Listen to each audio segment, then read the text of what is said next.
Assalamualaikum warahmatullahi wabarakatuh. Salam sejahtera buat kita semuanya. Salam properti. Kembali lagi dengan saya dari trainingproperty.com.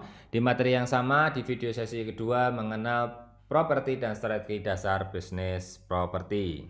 Besar harapan kami Anda telah mendownload di grup Telegram trainingproperty.com dan mencetaknya sehingga materi ini dapat Anda coret-coret dan ilmunya lebih meresap ke dalam benak pikiran Anda dan lebih mudah dipraktekkan. Pada sesi kedua ini kami akan membahas mengenai mengapa sih kok bisnis properti. Jadi memang setiap alasan orang itu punya masing-masing ya, atau setiap orang memiliki alasan yang berbeda dan memandang itu properti. Nah, kami coba sajikan 3 hal mengapa sih kenapa kita harus belajar bisnis properti ya, atau kenapa kita harus memiliki properti ya. Anda boleh menambahkan dalam catatan-catatan. Nah, tapi setidaknya ada 3 hal yang ingin kami sampaikan. Yang pertama adalah bahwasanya properti adalah kebutuhan pokok. Properti adalah salah satu kebutuhan pokok manusia, di mana kalau waktu kita masih sekolah dulu ada sandang pangan papan. Nah, properti adalah kebutuhan pokok, yakni papan sebagai kebutuhan primer. Bahkan di satu sisi properti juga digunakan sebagai sarana untuk investasi. Yang kedua, kenapa kok harus properti? Karena harga cenderung naik ya. Inilah alasan mengapa properti menjadi sarana investasi, karena kecenderungan harga itu selalu naik. Meskipun ada krisis, meskipun ada pandemi, meskipun ada perang, in the long run atau dalam jangka panjang harga properti itu selalu naik. Apalagi jika kita dapat memiliki properti di lokasi yang tepat, di saat yang tepat, di waktu yang tepat, sehingga investasi kita insya Allah bisa jauh lebih tinggi dibandingkan kalau kita asal membeli properti.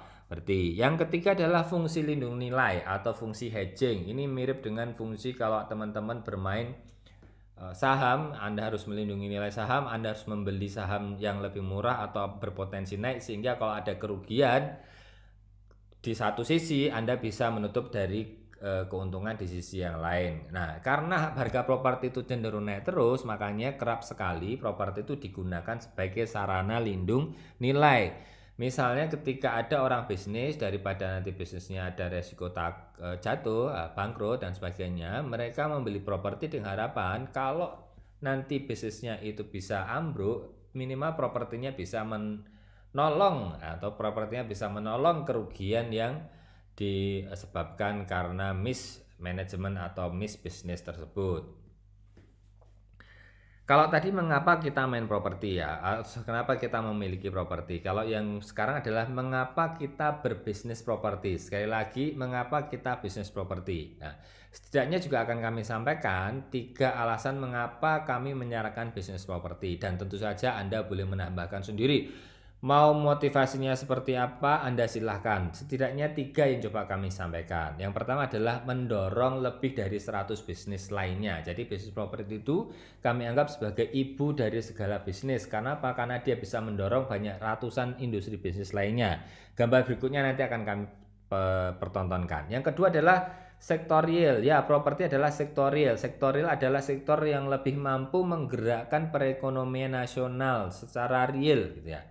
Kenapa? Karena tidak mudah ditarik kembali investasinya, sehingga mau nggak mau harus berjalan terus. Dan ketika sektorial itu banyak orang yang ikut turut bekerja di dalamnya gitu. Sehingga kalau banyak orang yang ikut turut bekerja di dalamnya, berarti konsumsi orang yang ikut bekerja juga akan naik, atau konsumsi secara agregat akan naik, sehingga pertumbuhan ekonomi diharapkan bisa naik dari sektor real ini.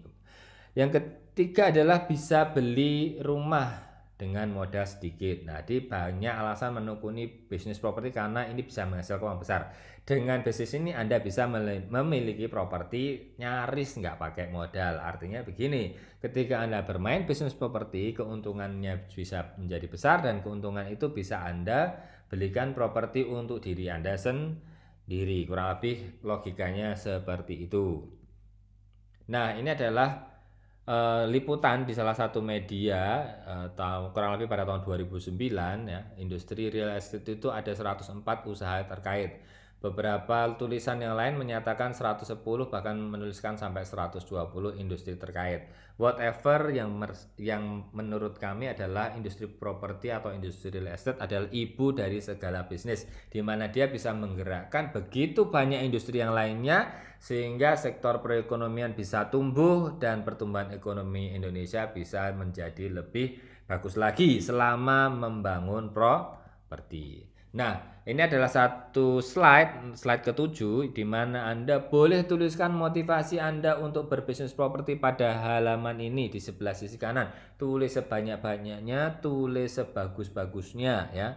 Tulis sebanyak-banyaknya, tulis sebagus-bagusnya. Nanti jika Anda berhasil berbisnis properti dan menghasilkan profit dari sana, ingat lagi apa yang menjadi tujuan atau motivasi Anda untuk berbisnis properti. Demikian saya dari trainingproperty.com.